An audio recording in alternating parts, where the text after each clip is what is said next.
السلام علیکم ورحمۃ اللہ۔ پروگرام سچ کے سفر میں آپ کی خدمت میں حاضر ہے۔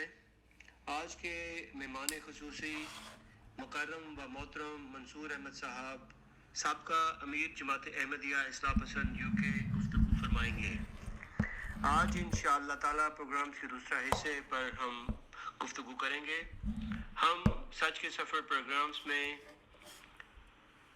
منصور احمد صاحب کو خوش آمدید کہتے ہیں۔ السلام علیکم ورحمۃ اللہ وبرکاتہ۔ وعلیکم السلام ورحمۃ اللہ وبرکاتہ۔ حضور سے میں اس پروگرام کے سلسلے میں حاضر ہوں، تو آپ جس طرح بھی یہ پروگرام شروع کرنا چاہتے ہیں آپ اس پروگرام کو شروع کریں۔ جزاک اللہ۔ جزاکم اللہ و احسن الجزا۔ منصور احمد صاحب، آج ہم پروگرامز کے دوسرے حصے پر انشاءاللہ تعالیٰ بات کریں گے۔ آج کا موضوع ندا النصر صاحبہ کے زنا بالجبر کے الزام کی ویڈیو پر مختصر تبصرہ کیا جائے گا، اور ساتھ میں اگر اس کو بھی ہم کور کریں گے مرزا مسرور احمد صاحب کے مظلوم کو انصاف نہ دینے اور زناکاروں کو جماعت احمدیہ میں کلی چھٹی دینے پر بھی ہم بات کریں گے انشاءاللہ تعالی۔ میں آپ سے گزارش کرتا ہوں کہ آپ پروگرامز کو شروع کریں۔ جزاکم اللہ و احسن الجزا۔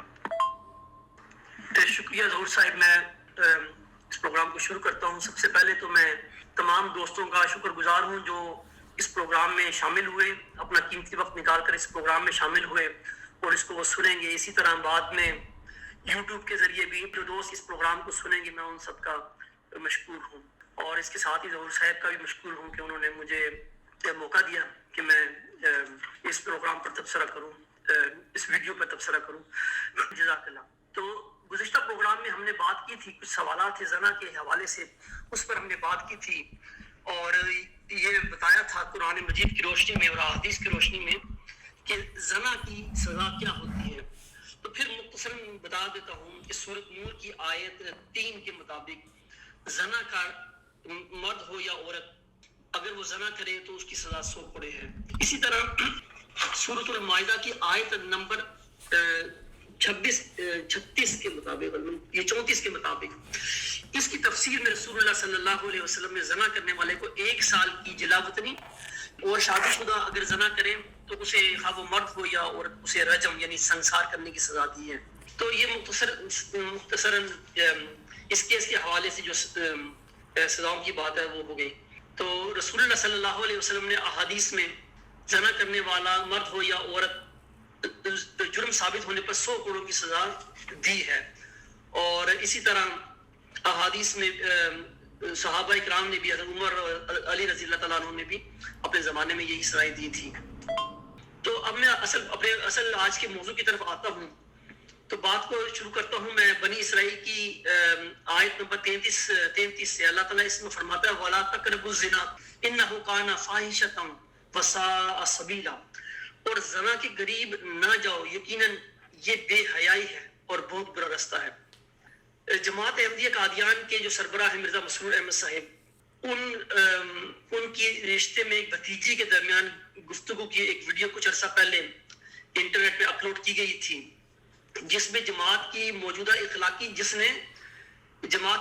اخلاقی حالت کو کھول کر دنیا کے سامنے رکھ دی، ان کی نامیات خلافت اور ان کے عدل و انصاف کا بھانڈا پھوڑ دیا ہے، جماعت احمدیہ قادیان کے ستونوں پر لرزہ طاری کر دیا ہے۔ حضرت مسیح موعود علیہ السلام کو 15 جنوری 1905 کو ایک الہام ہوا تھا، تزلزل در ایوان کسرا فتاد، یعنی شاہ ایران کے محل میں تزلزل پڑ گیا، تذکرہ 503۔ ایسا معلوم ہوتا ہے کہ یہ الہام بھی پورا ہونا شروع ہو گیا ہے۔ اس گفتگو یہ جو مرزا مسرور احمد صاحب اور ندا کے درمیان جو گفتگو ہے، اس سے صاف ظاہر ہے کہ خلیفہ آف اسلام جناب مرزا مسرور احمد صاحب مظلوم ندا النصر کو انصاف دینے کی بجائے اسے چپ رہنے پر اور خاموش ہونے پر زور دے رہے ہیں۔ کہتے ہیں کہ تم خاموش ہو جاؤ، چپ ہو جاؤ، تمہاری عافیت اور عزت خاموش ہو جانے میں ہی ہے، نہ کہ انصاف مانگنے میں۔ سامعین کرام، اس ویڈیو میں محترمہ ندا النصر صاحبہ نے 4 افراد پر جنسی زیادتی کا الزام، محترمہ ندا النصر صاحبہ نے 4 افراد پر جنسی زیادتی کا الزام لگایا ہے۔ پہلا شخص جو ہے وہ ان کا اپنا باپ ہے، مرزا لقمان احمد جو کہ مرزا ناصر احمد صاحب جو جماعت کے تیسرے خلیفہ تھے ان کا بیٹا ہے.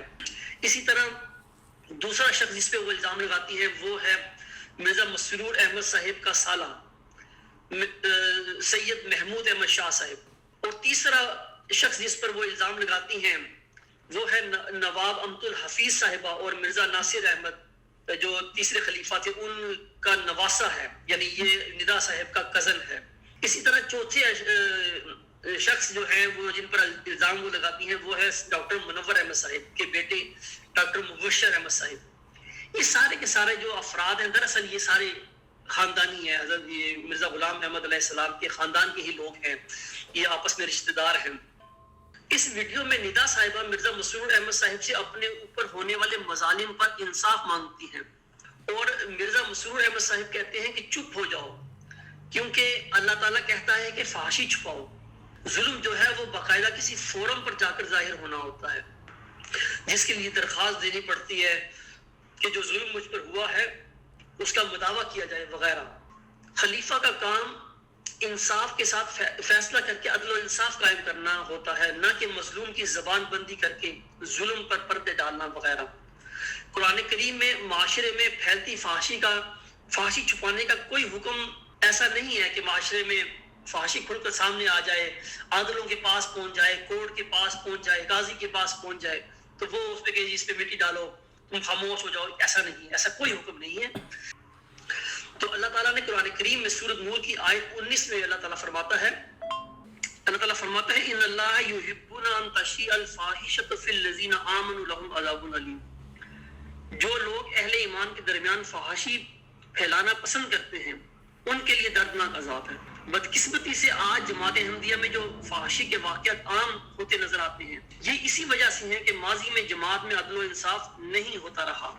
اگر جماعت کا کوئی بڑا عہدیدار جرم کرتا ہے تو اسے سزا نہیں دی جاتی رہی. کبھی ایسے عہدیداروں کو تعلقات کی بنا پر ان کا دفع کیا جاتا ہے اور کبھی نظام جماعت اپنے اوپر حرف آنے سے بچنے کے لیے انصاف کرنے سے گریز کرتی نظر آتی رہی ہے. اور اس کے برخلاف اگر عام احمدی صرف نظام جماعت سے کوئی علمی اختلاف بھی کرے تو اسے جماعت سے خارج کر دیا جاتا ہے. چھوٹی چھوٹی باتوں پر اخراج اور مقاطعے کی سزائیں دے دی جاتی ہیں جس کا ندا صاحبہ نے بھی اپنی اس ویڈیو میں ذکر کیا ہے. آج یہ ظلم جماعت میں اس قدر بڑھ گیا ہے کہ اب ان خلیفوں کی اپنی بیٹیاں بھی جماعت میں محفوظ نہیں رہی ہیں, بلکہ میں تو یہاں تک کہتا ہوں کہ اس جماعت میں اب خلیفہ صاحب خود بھی محفوظ نہیں ہیں. اس آیت کریمہ میں فحاشی پھیلانے سے منع کیا گیا ہے, نہ کہ معاشرے میں پھیلتی فحاشی چھپانے کا حکم دیا گیا ہے, اور نہ ہی مظلوم کی آواز کو دبانے کا حکم دیا گیا ہے, بلکہ یہ کہا گیا ہے کہ نہ خود فحاشی کے کام کرو اور نہ ہی دوسروں کو اس کی ترغیب دو, نہ فحاشی کی چیزوں کو خود دیکھو اور نہ ہی انہیں معاشرے میں پھیلاؤ وغیرہ. فحاشی پھیلانے کی ایک صورت یہ ہو سکتی ہے کہ کوئی کسی پر الزام لگا کر معاشرے میں اس کی تشہیر کرے, لیکن ندا صاحب کے مقدمے میں ہم دیکھتے ہیں کہ وہ اپنا مقدمہ لے کر مرزا مسرور احمد صاحب کے پاس جاتی ہے جسے وہ خدا کا بنایا ہوا خلیفہ و اسلام سمجھتی ہے. اب اس سے بہتر اپنے اوپر ہونے والے مظالم کے بیان اور اس پر انصاف کا تقاضا کرنے کا اور کون سا فورم ہو سکتا تھا. وہ اپنے خلیفہ سے بار بار انصاف کی التجا کرتی نظر آتی ہے, جبکہ نام نہاد خلیفہ آف اسلام مرزا مسرور احمد صاحب اسے چپ رہنے پر مجبور کرتے ہیں اور کہتے ہیں کہ اسی میں تمہاری عافیت اور عزت ہے کہ تم چپ ہو جاؤ, خاموش ہو جاؤ, یہی خدا کا حکم ہے وغیرہ. انا للہ و انا الیہ راجعون. خلیفہ صاحب اپنا فیصلہ تو پہلے ہی دے چکے ہیں کہ خاموش ہو جاؤ, چپ ہو جاؤ وغیرہ, لیکن مظلوم ندا کو فورموں کے چکر میں ڈال کر انصاف کرنے سے پہلو تہی کر رہے ہیں. اللہ تعالیٰ سورۃ النساء کی آیت 136 میں فرماتا ہے, میں صرف ترجمہ آپ کے سامنے پڑھتا ہوں. اے وہ لوگوں جو ایمان لائے ہو, اللہ کی خاطر گواہ بنتے ہوئے انصاف کو مضبوطی سے قائم کرنے والے بن جاؤ, خواہ خود اپنے خلاف گواہی دینی پڑے یا والدین اور قریبی رشتہ داروں کے خلاف, خواہ کوئی امیر ہو یا غریب, دونوں کا اللہ ہی بہترین نگہبان ہے. بس اپنی خواہشات کی پیروی نہ کرو, مبادہ عدل سے گریز کرو, اور اگر تم نے گول مول بات کی یا پہلو تہی کر گئے تو یقیناً اللہ جو تم کرتے ہو اس سے بہت باخبر ہے. سامعین کرام، اس آیت میں اللہ تعالیٰ نے مومنوں کو سچی گواہی کو چھپانے سے منع فرمایا ہے اور انہیں پابند فرماتا ہے کہ وہ ہمیشہ سچی گواہی دے کر زمین پر عدل و انصاف کو مضبوطی سے قائم کرنے والے بن جائیں، ہاں انہیں اپنے ہی خلاف گواہی دینی پڑے یا اپنے والدین یا قریبی رشتہ داروں کے خلاف ہی گواہی دینی پڑے. اللہ تعالیٰ گول مول بات کر کے عدل و انصاف سے گریز کرنے سے منع فرماتا ہے. جبکہ اس ندا اور کی جو ویڈیو ہے، یہ جو کیس ہے مقدمے میں ہم دیکھتے ہیں کہ جناب خلیفہ صاحب مرزا مسرور احمد صاحب، جو اپنے آپ کو خلیفہ آف اسلام کہتے ہیں، کہلواتے ہیں، اپنی اس ویڈیو میں انصاف کا خون کرتے نظر آتے ہیں. بس ان کی صرف یہی خواہش ہے کہ کسی طرح ندا النصر کی آواز بند کر دی جائے. یہ ایسے بے انصاف خلیفے ہیں کہ ایک طرف ندا النصر کو کہتے ہیں کہ خاموش ہو جاؤ، چپ ہو جاؤ، کیونکہ اللہ تعالیٰ فحاشی چھپانے کا حکم دیتا ہے، اور جب وہ اپنے اوپر 36 سال ہونے والے ظلموں کا ذکر کرتی ہے تو خلیفہ صاحب کہتے ہیں کہ تم پر 36 سال ظلم ہوتا رہا، تم نے سوال کیوں نہیں اٹھایا؟ تمہیں سوال اٹھانا چاہیے تھا. یعنی ہر دو صورتوں میں مظلوم ندا کو دبایا جا رہا ہے، اس کی آواز بند کی جا رہی ہے اور اسی کو قصوروار بنایا جا رہا ہے. یہ ہے ان نام نہاد خلیفوں کا انصاف. اور کہتے ہیں کہ ہم خدا کے بنائے ہوئے ہیں، اپنے آپ کو نبیوں کے مثیل قرار دیتے ہیں، اپنے آپ کو نبیوں کے مثیل قرار دیتے ہیں. حضرت ابو بکر، حضرت عمر رضی اللہ تعالیٰ عنہ کی برابری کرتے ہیں، اور حالت ان کی دیکھیں کہ اپنی ماں، بہنوں، بیٹیوں کو انصاف نہیں دے سکتے. بھلا یہ عام انسانوں کو، عام احمدیوں کو کیسے انصاف دے سکتے ہیں؟ اے میرے احمدی بہنوں، بھائیوں اور بزرگوں، اپنی آنکھیں کھولو اور دیکھو ان کی حالت دیکھو. اللہ نے تم پر احسان کیا ہے اس کیس کو دنیا میں لا کر. آپ کی آنکھیں کھولنے کے لیے یہ تو ایک رحمت کے طور پر آیا ہے، اس سے فائدہ اٹھائیں. اللہ تعالیٰ سورۃ النساء کی آیت 149 میں فرماتا ہے لا يحب اللہ الجہر بالسوء من القول الا من ظلم. اللہ سر عام بری بات کہنے کو پسند نہیں کرتا مگر وہ مستثنا ہے جس پر ظلم کیا گیا ہو. اس آیت میں اللہ تعالیٰ نے بری بات منہ سے نکالنے سے ہی منع فرمایا ہے، بے انصافی کی بات کرنے سے منع فرمایا ہے. یہ تو نہیں فرمایا کہ معاشرے میں زناکاریوں کے اڈے چلتے دیکھو اور چپ ہی رہو، کوئی کسی کی ماؤں، بہنوں، بیٹیوں یا بیٹوں کی عزت لوٹ کر چلا جائے اور وہ چپ ہی رہے. ہرگز ایسی کوئی تعلیم قرآن مجید میں نہیں دی گئی. اس آیت میں تو مظلوم کو اپنے اوپر ہونے والے مظالم سر عام بیان کرنے کی پوری اجازت دی گئی ہے. جبکہ نام نہاد قادیانی خلیفہ آف اسلام مرزا مسرور احمد صاحب ندا النصر کو یہ کہتے ہیں کہ قرآن کریم تمہیں صرف یہ حق دیتا ہے کہ تم اپنے اوپر ہونے والے مظالم ہمارے نظام کی اجازت کے ساتھ کسی متعلقہ فورم پر ہی بیان کر سکتی ہو وغیرہ. ان للہ و انا الیہ راجعون، لعنت اللہ علی الکاذبین. خود کو بدلتے نہیں، قرآن کو بدل دیتے ہیں. سامعین کرام، اس آیت کی روشنی میں بھی جب ہم ندا اور مرزا مسرور احمد صاحب کے بیان کو دیکھتے ہیں تو ندا نے آواز اٹھا کر اپنے اس حق کا استعمال کیا ہے جو اللہ تعالیٰ قرآن کریم میں مظلوم کو دیتا ہے. اللہ تعالیٰ قرآن کریم میں فرماتا ہے وَلَمَنِ انتَصَرَ بَعْدَ ظُلْمِهِ فَأُولَٰئِكَ مَا عَلَيْهِم مِّنَ السَّبِيلِ. اور جو کوئی اپنے اوپر ظلم کے بعد بدلہ لیتا ہے تو یہ وہی لوگ ہیں جن پر کوئی الزام نہیں. اور جو کوئی اپنے اوپر ظلم کے بعد بدلہ لیتا ہے تو یہ وہی لوگ ہیں جن پر کوئی الزام نہیں. بلا شبہ مرزا مسرور احمد صاحب کا ندا کو خاموش ہونے پر مجبور کرنا بے انصافی کی بات ہے، اور قرآن کریم بہت واضح طور پر بے انصافی کرنے سے منع فرماتا ہے، عدل و انصاف کرنے کا حکم دیتا ہے. اللہ تعالیٰ انصاف کرنے والوں کو پسند کرتا ہے، بے انصافوں پر اللہ اور اس کے فرشتے لعنت ڈالتے ہیں. تو اس وقت آسمان اور زمین یہ مرزا مسرور احمد صاحب اور ان کے جو ظالم نظام ہے بلا شبہ اس پر لعنتیں ڈال رہے ہوں گے. جناب مرزا مسرور احمد صاحب اس ویڈیو میں ندا سے کہتے ہیں کہ قرآن اور حدیث اور آن حضرت صلی اللہ علیہ وسلم کا جو عمل تھا وہ تو یہی تھا کہ ڈسکشن کی باتیں آن حضور صلی اللہ علیہ وسلم نے اگنور کی اور لوگوں سے کہا کہ جو کیس ہے اسے ختم کرو، سوائے اس کے کہ دونوں فریق تسلیم کرنے والے ہوں. ان للہ و انا الیہ راجعون. مرزا مسرور احمد صاحب یہ کہہ رہے ہیں کہ اگر دونوں فریق جرم تسلیم نہ کرتے ہوں تو پھر سزا نہیں ہو سکتی.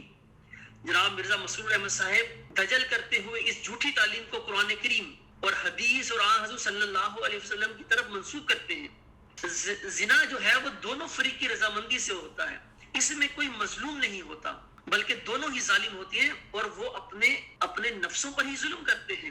آن حضور صلی اللہ علیہ وسلم کی حدیث سے ثابت ہے کہ زنا کی صورت میں اگر زنا کرنے والے دونوں افراد یعنی مرد اور عورت اگر اقرار کر لیتے ہیں تو آپ نے دونوں کو 100 کوڑوں کی سزا دی، اور اگر دونوں میں سے ایک فریق اقرار کرتا ہے جبکہ دوسرا انکار کرتا ہے تو آپ نے اقرار کرنے والے کو زنا کی سزا دی اور انکار کرنے والے کو ثبوت نہ ہونے پر اس کو سزا نہ دی، جیسا کہ اس حدیث سے ثابت ہے۔ میں آپ کو حدیث سے یہ بتاتا ہوں، یہ حدیث ہے سنن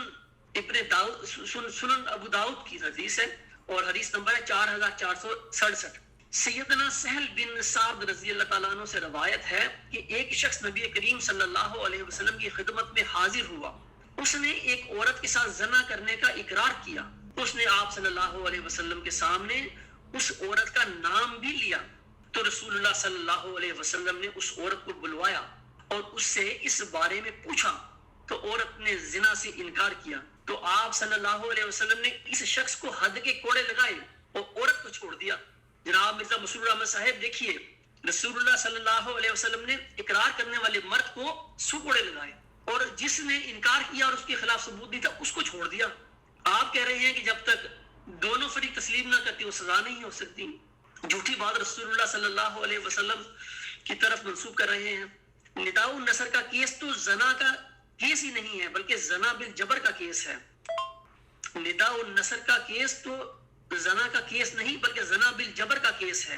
ندا دیگر افراد پر زبردستی زنا کرنے کا الزام لگاتی ہے اور اپنے باپ مرزا لقمان پر تو 8 سال کی عمر سے زنا کرنے کا الزام لگاتی ہے۔ 8 سال کی بچی تو قانونی طور پر زنا کی اجازت یا رضامندی دے ہی نہیں سکتی۔ یہ جو کیس ہے بہرحال زنا بالجبر کا کیس ہے۔ مرزا مسرور احمد صاحب نے یہ جو کہا کہ جب تک دونوں فریق اقرار نہ کریں سزا نہیں دی جا سکتی وغیرہ، اس کے جواب میں ندا کہتی ہے کہ میں نے جو ثبوت دیے ہیں وہ کلیئر کٹ ہیں۔ آپ مرزا مسرور احمد صاحب کا جواب سنیں، انہوں نے تو جہالت کی حد ہی کر دی۔ کون کہہ سکتا ہے کہ ایسا شخص اتنی بڑی جماعت کا سربراہ ہو سکتا ہے؟ اور دعویٰ دیکھیں، ہم خلیفہ اسلام ہیں، ہم خدا کے بنائے ہوئے ہیں، دعوے دیکھیں ان کے، اپنے آپ کو حضرت ابو بکر صدیق رضی اللہ تعالیٰ عنہ، حضرت عمر فاروق رضی اللہ تعالیٰ عنہ، حضرت علی، حضرت عثمان رضی اللہ تعالیٰ عنہ کے برابر سمجھتے ہیں، ان سے برابری کرتے ہیں۔ مرزا مسرور صاحب نے اس جواب دیا ہے، اس میں تو انہوں نے جہالت کی حد ہی کر دی ہے۔ وہ جواباً ندا سے کہتے ہیں ثبوت کی بات نہیں ہے، ثبوت کی بات نہیں ہے۔ حضرت صلی اللہ علیہ وسلم نے یہ نہیں کہا تھا کہ ثبوت کیا ہے۔ حضرت صلی اللہ علیہ وسلم نے فرمایا کہ دوسرا فریق تسلیم کرتا ہے، اس نے کہا تسلیم نہیں کرتا۔ حضور صلی اللہ علیہ وسلم نے پھر اس پر آگے کوئی پیش رفت نہیں کی۔ ان للہ و انا الیہ راجعون۔ دیکھیں کیسے ظالم خلیفے ہیں، کہتے ہیں ثبوت کی بات ہی نہیں ہے، صرف یہ ہے کہ مجرم کا اقرار کرنا لازمی ہے، اگر مجرم اقرار نہیں کرتا تو سزا نہیں دی جا سکتی۔ ان للہ، اس پہ کیا کہہ سکتے ہیں؟ انسان اس پہ تو آنسو ہی بہا سکتا ہے۔ ایسا جاہل خلیفہ ہے یہ کہ ندا نے صحیح کہا تھا کہ خلیفہ صاحب کی باتوں میں کوئی کنسسٹنسی نہیں ہے۔ اب آپ ان کے جواب کو نوٹ کریں، آگے جا کے اسے ہی اس بھاگ جائیں گے اور اپنا بیان بدل لیں گے۔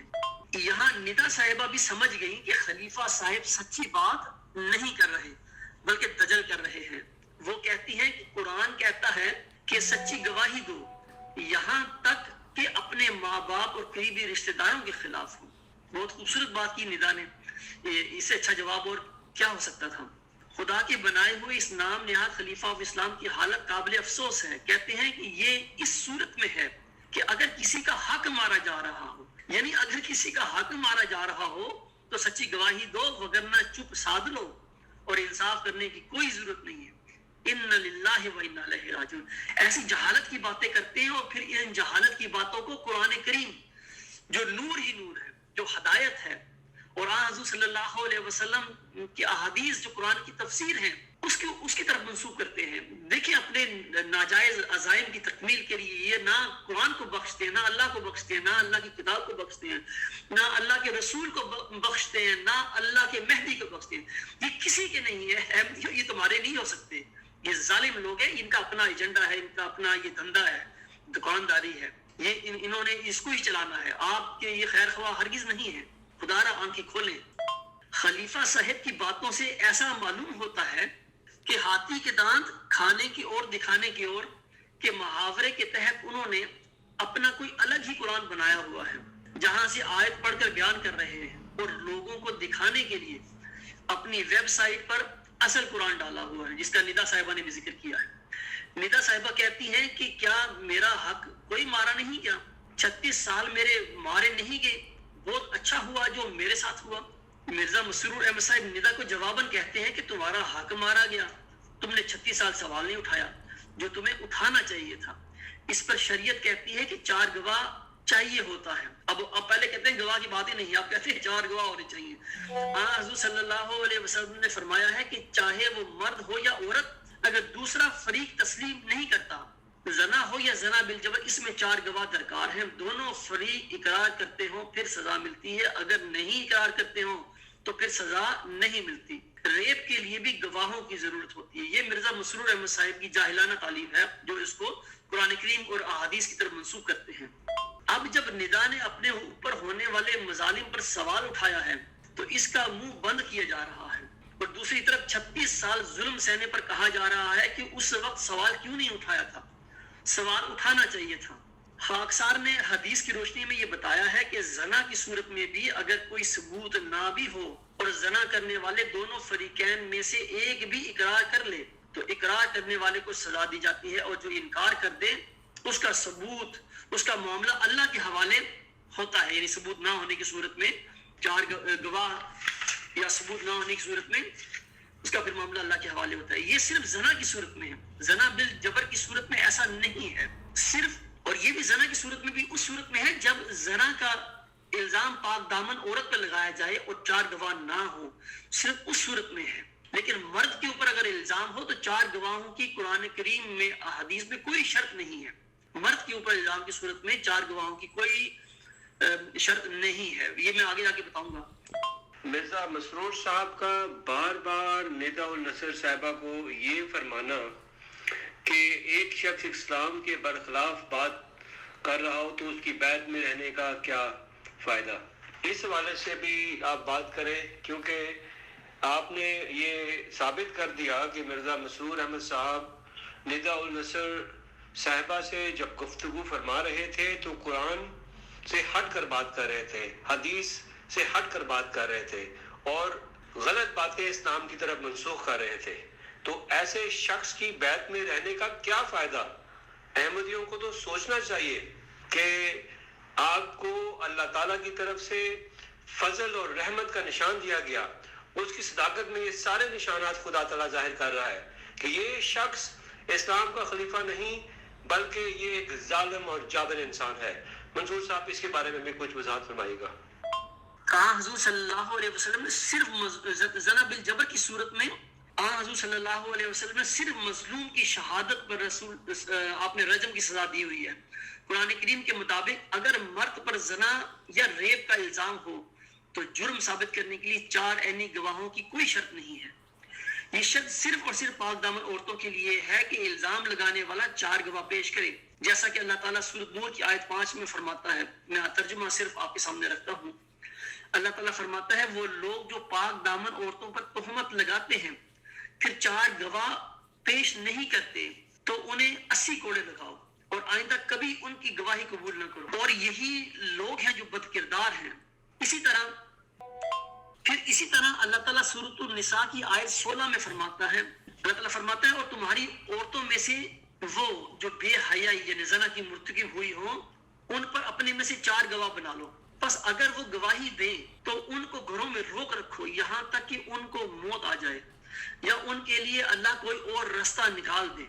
اب ان آیات سے قطعی طور پر ثابت ہوتا ہے کہ عورت پر زنا کے الزام کی صورت میں فرد جرم عائد کرنے کے لیے 4 عینی شاہد گواہ درکار ہوتے ہیں، بصورت دیگر الزام لگانے والے کو 80 کوڑے لگائے جاتے ہیں۔ قرآن کریم کے مطابق مرد پر زنا یا ریپ کے الزام کی صورت میں 4 گواہوں کی کوئی شرط نہیں ہوتی، جیسا کہ اللہ تعالیٰ سورۃ النساء کی آیت 17 میں فرماتا ہے۔ اللہ تعالیٰ فرماتا ہے اور تم میں سے وہ 2 مرد جو اس بے حیائی یعنی زنا کے مرتکب ہوئے ہوں انہیں بدنی سزا دو، پھر اگر وہ توبہ کر لیں اور اصلاح کر لیں تو ان سے اعراض کرو، یقیناً اللہ بہت توبہ قبول کرنے والا اور بار بار رحم کرنے والا ہے۔ جزاک اللہ ظہور صاحب، میں نے آپ کا سوال جو آپ نے سوال کیا ہے، تبصرہ کیا ہے، میں نے نوٹ کیا ہے، میں اس پہ آگے جا کر اس پہ میں آؤں گا، میں تھوڑا سا اس کو اور آگے بڑھا دوں پہلے تبصرے کو، پھر میں انشاءاللہ اس سے آتا ہوں۔ جزاک اللہ۔ تو میں یہ کہہ رہا تھا کہ اللہ تعالیٰ نے مردوں کے لیے کوئی شرط نہیں رکھی کہ مرد پر زنا کا الزام ہو تو اس صورت میں 4 گواہوں کی کوئی شرط نہیں ہے۔ یہ اس بات کا ذکر اللہ تعالیٰ نے سورۃ النساء کی آیت 70 میں فرمایا ہے کہ اور تم میں سے وہ 2 مرد جو اس بے حیائی کے مرتکب ہوئے ہوں انہیں بدنی سزا دو۔ اس میں آپ نے کوئی 4 گواہوں کی کوئی شرط نہیں رکھی۔ تو اس آیت سے معلوم ہوتا ہے کہ اگر مرد پر زنا کا الزام ہو تو جرم ثابت کرنے کے لیے 4 عینی گواہوں کی کوئی شرط نہیں ہوتی، صرف جرم ثابت کرنا شرط ہوتا ہے۔ زنا بالجبر میں صرف عورت کی شہادت پر سزا دی جا سکتی ہے، جیسا کہ اس حدیث سے ثابت ہے۔ یہ حدیث میں آپ کے سامنے پیش کرتا ہوں۔ یہ حدیث ہے جامعہ ترمذی، حدیث نمبر 1454۔ اس میں روایت ہے کہ وائل بن حجر کندی سے روایت ہے، وائل بن حجر کندی رضی اللہ تعالیٰ عنہ سے روایت ہے کہ رسول اللہ صلی اللہ علیہ وسلم کے زمانے میں ایک عورت نماز کے لیے نکلی، اسے ایک آدمی ملا، اس نے عورت کو ڈھانپ لیا اور اس سے اپنی حاجت پوری کی، یعنی اس نے اس سے زبردستی زنا کیا۔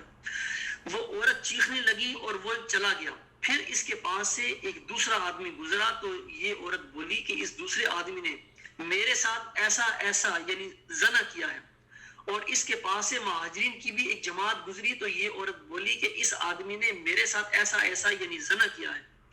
یہ سن کر وہ لوگ گئے اور جا کر انہوں نے اس آدمی کو پکڑ لیا جس کے بارے میں اس عورت نے گمان کیا تھا کہ اسی نے اس کے ساتھ زنا کیا ہے، اور اسے اس عورت کے پاس لائے۔ وہ بولی ہاں وہ یہی ہے۔ پھر وہ لوگ اسے رسول اللہ صلی اللہ علیہ وسلم کے پاس لائے، چنانچہ جب آپ صلی اللہ علیہ وسلم نے اسے رجم کرنے کا حکم دیا تو اس عورت کے ساتھ زنا کرنے والا کھڑا ہوا اور اس نے عرض کیا اللہ کے رسول صلی اللہ علیہ وسلم، اس کے ساتھ زنا کرنے والا میں ہوں۔ پھر آپ صلی اللہ علیہ وسلم نے اس عورت سے فرمایا تو جا، اللہ نے تیری بخشش کر دی، یعنی زنا کی صورت میں جس کے ساتھ زیادتی ہوتی اس کے لیے کوئی سزا نہیں ہوتی۔ تو پھر آگے درج ہے کہ اور آپ نے اس آدمی کو جو قصوروار نہیں تھا اچھی بات کہی، اور جس آدمی نے زنا کیا تھا اس کے متعلق آپ صلی اللہ علیہ وسلم نے فرمایا اسے رجم کرو۔ اب آپ دیکھیں کہ زنا بالجبر کے صورت میں حضور صلی اللہ علیہ وسلم نے 4 گواہوں کا کوئی شرط نہیں رکھی، کوئی مطالبہ نہیں کیا عورت سے کہ تم 4 گواہ لاؤ۔ اس میں تو ایک بھی یعنی شاہد گواہ نہیں ہے، یعنی جس نے زنا کیا تھا عورت اس کو خود غلطی لگ گئی کہ زنا کسی اور نے کیا تھا، اس نے الزام کسی اور پر لگا دیا۔ یعنی اس صورت میں بھی آپ نے دیکھا ہے کہ رسول اللہ صلی اللہ علیہ وسلم نے رجم کیا ہے۔ تو یہ مرزا مسرور احمد صاحب جھوٹی تعلیم قرآن کریم کی طرف منسوخ کرتے ہیں، حضور صلی اللہ علیہ وسلم کی طرف منسوخ کر رہے ہیں، حدیثوں کی طرف منسوخ کر رہے ہیں، تو اللہ ان کو ہدایت دے۔ اسی طرح ایک اور حدیث ہے، میں آپ کو بتاتا ہوں، وہ یہ حدیث نمبر 4457 ہے، یہ غالباً بخاری کی ہے یا مسلم ترمذی کی، میں لکھنا حوالہ بھول گیا ہوں اس کا۔ تو اس میں یہ لکھا ہے کہ جناب یزید بن برا اپنے والد سے روایت کرتے ہیں، انہوں نے کہا میں اپنے چچا سے ملا جبکہ ان کے پاس جھنڈا تھا۔ میں نے ان سے پوچھا کہاں کا ارادہ ہے؟ انہوں نے کہا رسول اللہ صلی اللہ علیہ وسلم نے مجھے ایک آدمی کی طرف بھیجا ہے جس نے اپنے باپ کی بیوی کے ساتھ نکاح کیا ہے۔ آپ صلی اللہ علیہ وسلم نے مجھے حکم دیا ہے کہ میں اس کی گردن ماروں اور اس کا مال لے لوں۔ اب آپ دیکھیں کہ باپ کی بیوی یعنی گویا اس نے اپنے رشتے میں ماں کے ساتھ نکاح کیا تھا۔ ماں کے ساتھ تو نکاح نہیں ہوتا، ظاہر ہے پھر یہ زنا ہی کا کیس ہے، یہ زنا، اس میں زنا بالجبر بھی ہو سکتا ہے، اس نے زبردستی نکاح کیا یا کیا کیا، اگر اس میں کوئی تفصیل نہیں ہے۔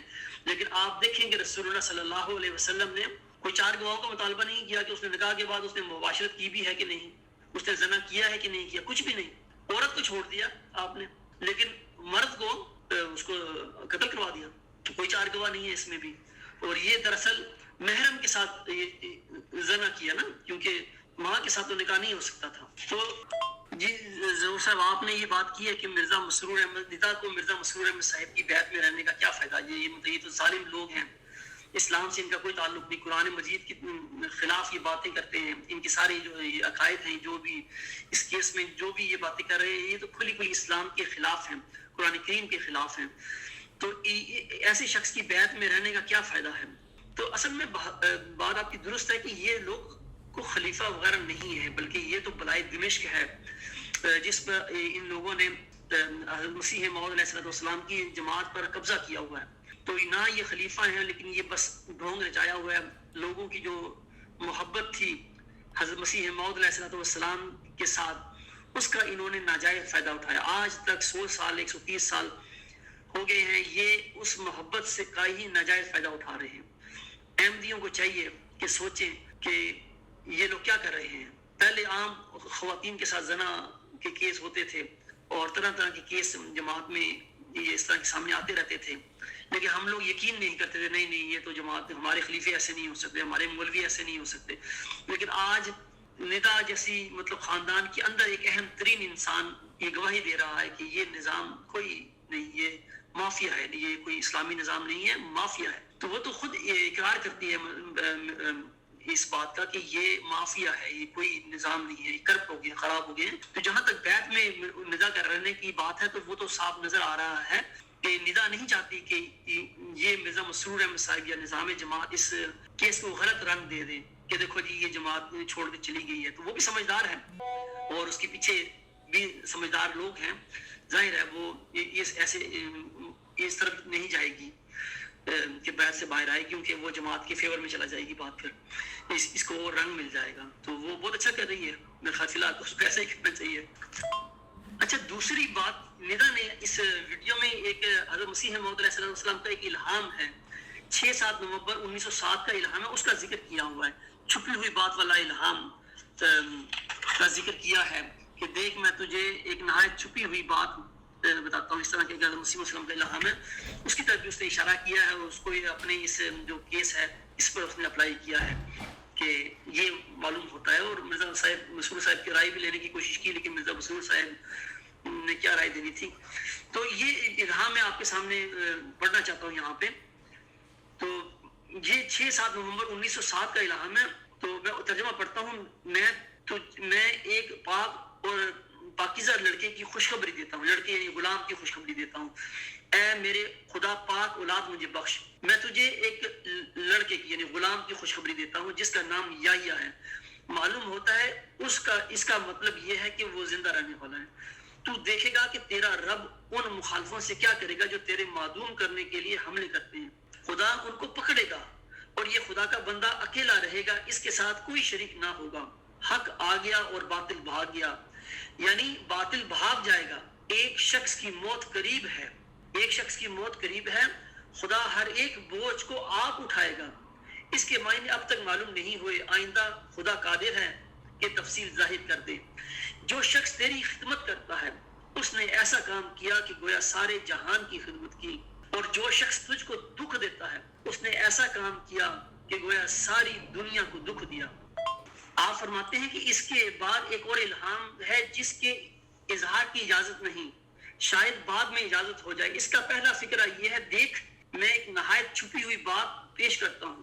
اسی الہام کے بارے میں حضرت مسیح موعود علیہ السلام حضرت نواب محمد علی صاحب رضی اللہ تعالیٰ عنہ کو اپنے ایک مکتوب میں خط میں تحریر فرماتے ہیں. آپ فرماتے ہیں ایک نہایت خوفناک امر جو ہر وقت دل کو غمناک کرتا رہتا ہے، ایک پیشگوئی ہے جو چند دفعہ خدا تعالیٰ کی طرف سے ہو چکی ہے. میں نے بجوز گھر کے لوگوں کے کسی پر اس کو ظاہر نہیں کیا. اس پیشگوئی کے ایک حصہ کا حادثہ ہم میں اور آپ میں مشترک ہے. بہت دعا کرتا ہوں کہ خدا اس کو ٹال دے. اور دوسرے حصہ کا حادثہ خاص ہم سے اور ہمارے گھر کے کسی شخص سے متعلق ہے. تذکرہ 626 تا 628. اسی طرح آپ کو 8 ستمبر 1906 کو الہام ہوا تھا کہ لوگ آئے اور دعویٰ کر بیٹھے. شیر خدا نے ان کو پکڑا، شیر خدا نے فتح پائی. اور پھر الہام ہوتا ہے پیٹ پھٹ گیا، پیٹ پھٹ گیا. حضور علیہ السلام اس الہام کے متعلق فرماتے ہیں کہ 30 جولائی 1906 میں اور بعد اس کے کئی تاریخوں میں وحی الہی کے ذریعے بتلایا گیا کہ ایک شخص اس جماعت میں سے ایک دم دنیا سے رخصت ہو جائے گا اور پیٹ پھٹ جائے گا اور شعبان کے مہینے میں وہ فوت ہوگا. یہ الہام ہے حضرت مسیح موعود علیہ السلام کا، اور تذکرہ کے صفحہ نمبر 568 اور 559 پر یہ درج ہے.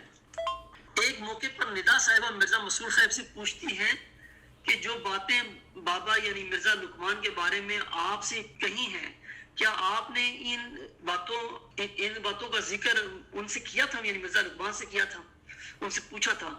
تو وہ مرزا مسرور صاحب کہتے ہیں ہاں میں نے ان سے پوچھا تھا. تو میں نے ان سے کہا تھا کہ تم پر بڑے گنہونے الزام لگ رہے ہیں، اللہ سے استغفار کرو.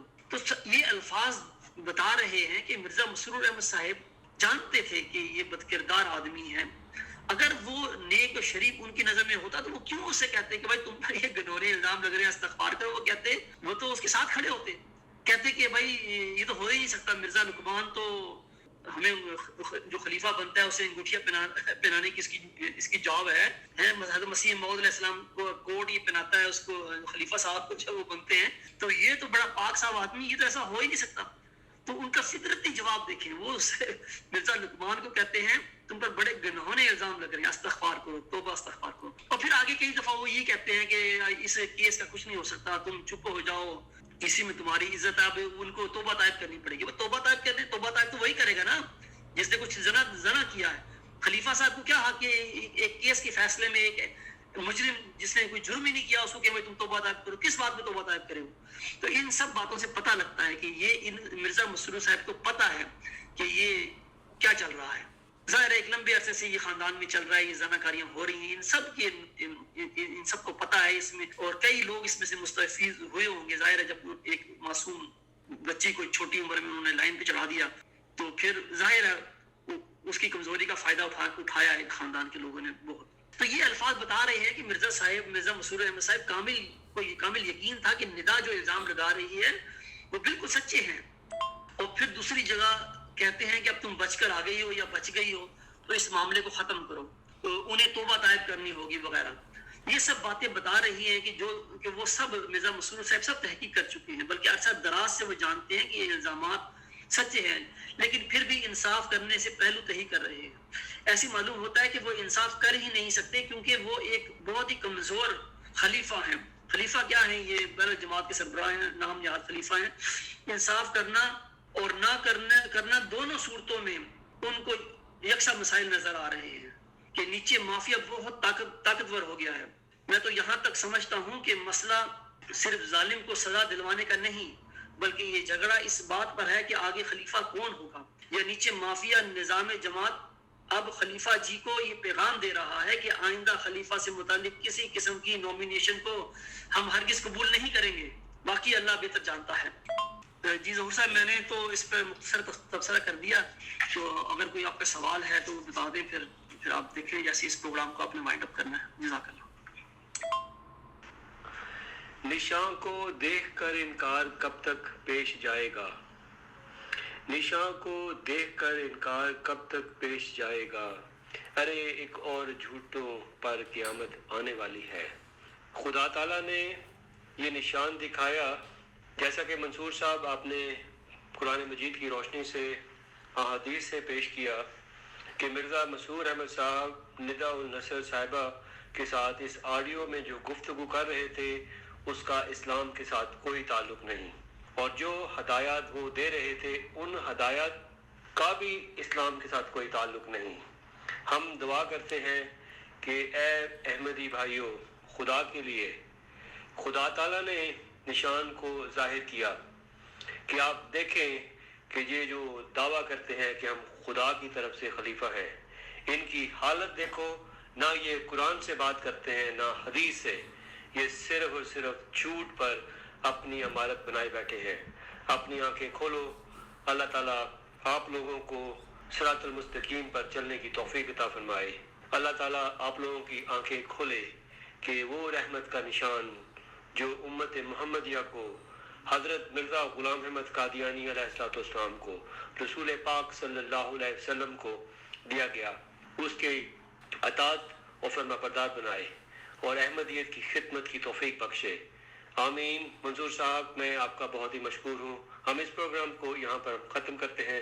تمام سامعین کا, تمام دوستوں کا جو سچ کے سفر پروگرام میں ہمارے ساتھ ہیں, آپ کا بہت بہت شکریہ. السلام علیکم ورحمۃ اللہ وبرکاتہ.